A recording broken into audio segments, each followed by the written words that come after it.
Assalamualaikum my dear all shining stars, welcome back to another video. This is Maruk Khan. Hope you all are doing well. So आज की video में हम लोग chapter number 18 का question number 1 करेंगे. Long question number 1 है और ये हम बुक से करेंगे क्योंकि इसमें आपको डायग्राम ड्रॉ करनी है. क्वेश्चन नंबर 1 है define hormones, describe hormone action with the help of suitable diagram. So hormone action बताना है.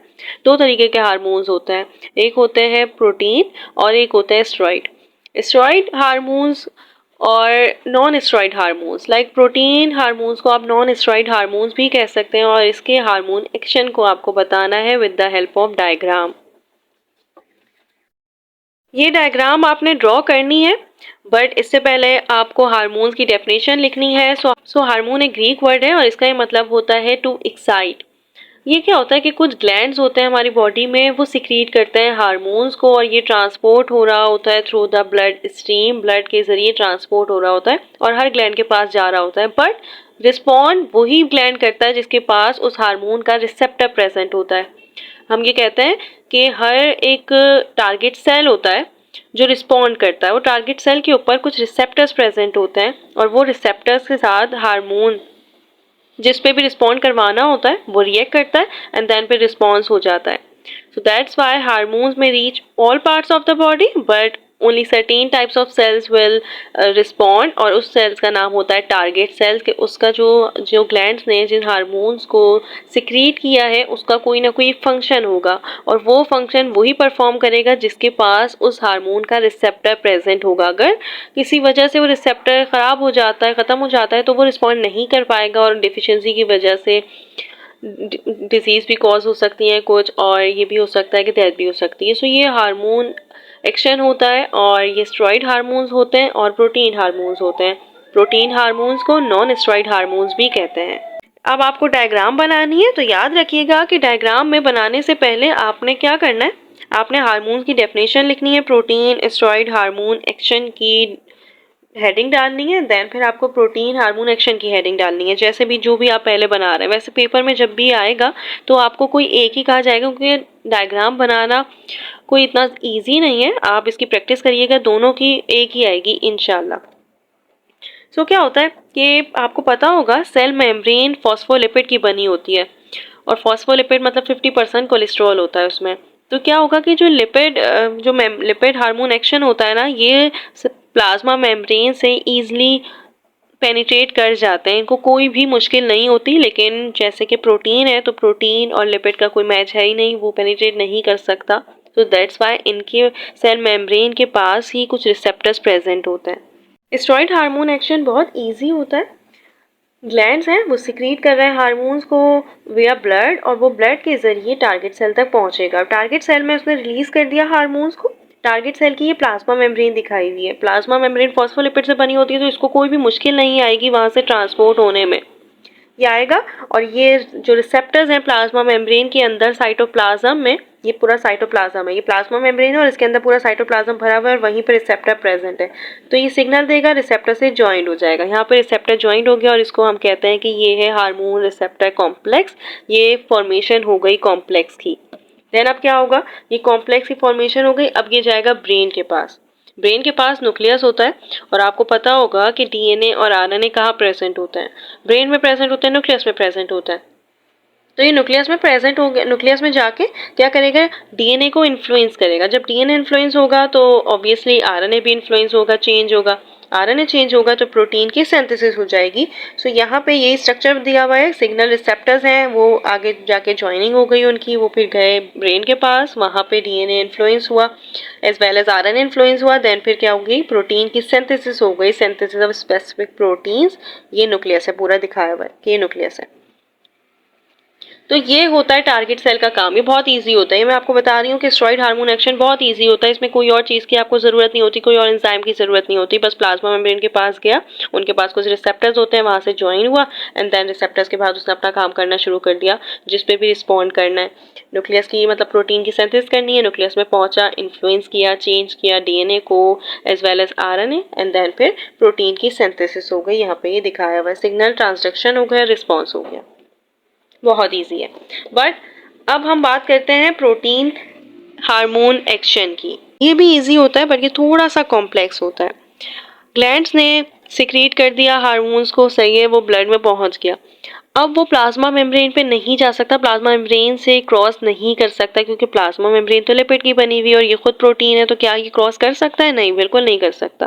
तो ये लिपिड इनसॉल्यूबल होता है, वाटर सोल्यूबल होते हैं प्रोटीन।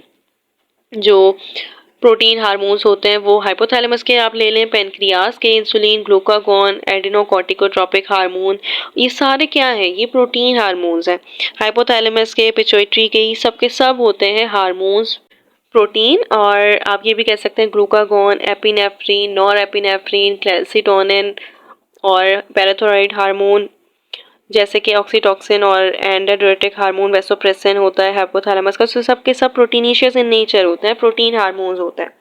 यहाँ पे क्या होगा कि प्लाज्मा मेम्ब्रेन के पास ही, यहाँ पे प्लाज्मा मेम्ब्रेन के अंदर साइटोप्लाज्म में था रिसेप्टर्स, लेकिन यहाँ पे क्या होगा कि यहाँ पे ना ये प्लाज्मा मेम्ब्रेन से गुजर नहीं सकते, क्योंकि वो फॉस्फोलिपिड की बनी हुई है, नेचर उसकी फॉस्फोलिपिड है। तो दैट्स वाई क्या होगा कि प्लाज्मा मेम्ब्रेन के पास ही कुछ रिसेप्टर्स प्रेजेंट होते हैं, उसको हम कहते हैं कि यहाँ पे वो प्लाज्मा मेम्ब्रेन के पास ही ज्वाइनिंग हो जाएगी। जबकि प्लाज्मा मेम्ब्रेन के साथ इसकी ज्वाइनिंग होती है, देन फिर फॉर्मेशन हो जाती है हार्मोन रिसेप्टर कॉम्प्लेक्स की। अब क्या होगा कि यहाँ पे ना इसके नीचे ही बिल्कुल जी तरीके के कुछ प्रोटीन्स प्रेजेंट होता है। ये प्रोटीन्स के पास एक एंजाइम होता है जिसको हम कहते हैं एडेनाइल साइक्लेज। यहाँ पे ना दिया हुआ नहीं है असल में, यहाँ पे टारगेट सेल पे पहुंच जाता है वो, ये पूरा टारगेट सेल दिया हुआ है, फॉस्फोलिपिड दी हुई है, इसके पास रिसेप्टर्स दिए हुए।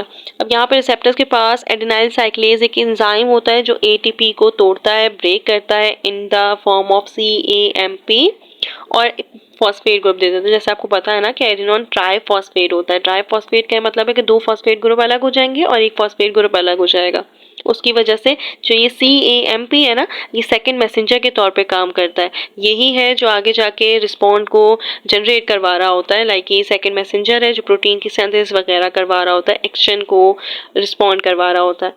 बायोकेमिस्ट्री इसी की वजह से होती है CAMP, क्योंकि ये फॉस्फोलिपिड की वजह से, क्योंकि यहाँ से तो ये सिग्नल कर नहीं सकता था। यहाँ पे असल में देखें लिखा हुआ भी है CAMP यूज होता है एज अ सेकेंड मैसेंजर, क्योंकि ये ट्रांसफर कर सकता है सिग्नल को from the first messenger the hormones to molecule within the cell.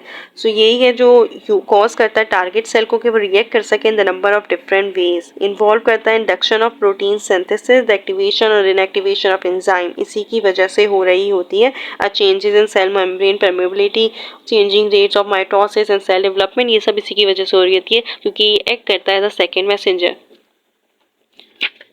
सो बस आपने ये डायग्राम देखनी है, टारगेट सेल दिए हुए, ये सेल ट्रांसडक्शन दिया हुआ है, लाइक पाथवे दिया हुआ है, ऐसे ये पाथवे पूरा साइटोप्लाज्मिक रिस्पॉन्स दिया हुआ है। इसकी वजह से वापस न्यूक्लियस में पहुंचा, वहाँ पे वही न्यूक्लियर रिस्पॉन्स होगा, DNA इन्फ्लुएंस करेगा, चेंज करेगा।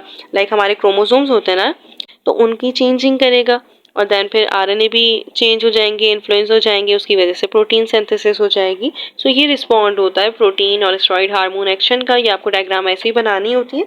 ये प्लाज्मा मेम्ब्रेन है, ये रिसेप्टर्स हैं, यहाँ पे भी इसके पास रिसेप्टर्स हैं। ये रिसेप्टर हार्मोन कॉम्प्लेक्स बन जाता है, उसके बाद इसकी फॉर्मेशन होती है प्रोटीन सिंथेसिस की। और यहाँ पे सिग्नल ट्रांसडक्शन रिस्पॉन्स दिखाया हुआ है। आपने बस यही डायग्राम बनानी है और इसकी प्रैक्टिस कर देनी है। ये बहुत इजी है, ऐसे ही बना दिएगा, या फिर आप एक पूरे, अब आप तो ऐसे चार्ट बना के नहीं करेंगे जैसे डिफ्रेंशिएट कर रहे हैं, ये ऐसा लग रहा है। तो ये डिफ्रेंशिएट करके इन्होंने आसानी से बताया हुआ है कि ऐसा होता है, क्योंकि इसमें CAMP सेकंड मैसेंजर के तौर पे काम कर रहा होता है और इसमें तो डायरेक्ट प्लाज्मा मेम्ब्रेन से वो ट्रांसपोर्ट हो जाती है, परमेएबल होती है। अब ये बात होती है कि ये जो लिपिड सॉल्यूबल प्रोटीन्स होता है, ये जो सॉल्यूबल स्टेरॉइड एक्शन है, हार्मोन एक्शन, ये थोड़ा स्लो होता है, क्योंकि इसमें ना आहिस्ता आहिस्ता उसको काम करना होता है।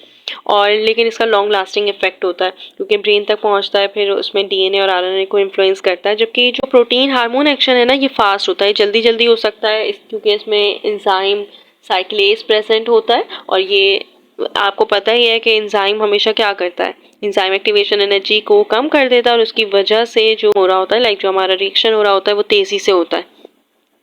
तो यही इसका काम है कि ये फास्ट हो रहा होता है, बट इसकी शॉर्ट लाइफ होती है, बार बार कराने की ज़रूरत होती है प्रोटीन हार्मोन एक्शन को। बट ये जो स्टेरॉइड हार्मोन एक्शन होता है, ये लॉन्ग लास्टिंग होता है बट स्लो होता है। So that's it, I hope समझ आ गए होंगे। बट आपको ये डायग्राम बनानी है और मैंने कोशिश करी कि मैं आपको समझा भी दूँ। और इंशाल्लाह हम लोग नेक्स्ट वीडियो में इसके फर्दर क्वेश्चंस भी करेंगे। जब तक के लिए अल्लाह हाफिज़। All the best to all of you.